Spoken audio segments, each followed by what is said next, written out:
एक बार की बात है, रवि नाम का एक युवक अपने गांव से दूर एक नए घर में रहने आया था। गांव वालों ने उसे चेतावनी दी थी कि रात में उस घर में मत रहना, क्योंकि वहां अजीब घटनाएं होती हैं। लेकिन रवि ने उन बातों को अंधविश्वास मानकर नजरअंदाज कर दिया। पहली रात को सब कुछ ठीक था, लेकिन जैसे ही दूसरी रात आई, रवि को अजीब अजीब आवाजें सुनाई देने लगीं। कभी कोई खड़खड़ाहट होती, तो कभी किसी के कदमों की आवाज।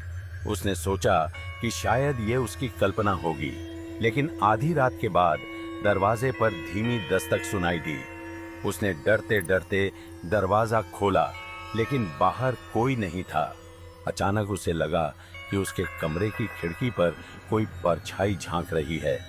उसने झट से खिड़की बंद कर ली और बिस्तर में दुबक गया। पर जैसे ही उसने आंखें बंद की, उसे किसी के ठंडे हाथ अपने चेहरे पर महसूस हुए।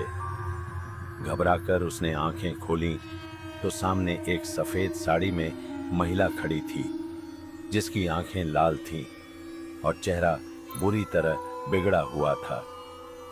वह धीरे धीरे उसकी ओर बढ़ने लगी। रवि ने भागने की कोशिश की, लेकिन उसके पैर जैसे जड़ हो गए थे। तभी महिला ने ठंडी आवाज में कहा, तुमने मेरी जगह पर कदम रखा है, अब तुम्हारा अंत निकट है। जैसे ही वह रवि के पास आई, वह जोर से चिल्लाया और बेहोश हो गया।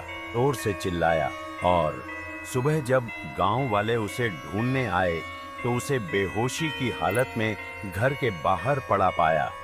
जब उसे होश आया, तो उसने सब कुछ बताया, और गांव वालों ने बताया कि वह महिला इस घर की पुरानी मालकिन थी, जिसकी मौत कई साल पहले रहस्यमय हालात में हुई थी। तब से उसकी आत्मा हर नए आने वाले को सताने लगती है। रवि ने उस घर को तुरंत छोड़ दिया और फिर कभी उस ओर नहीं गया।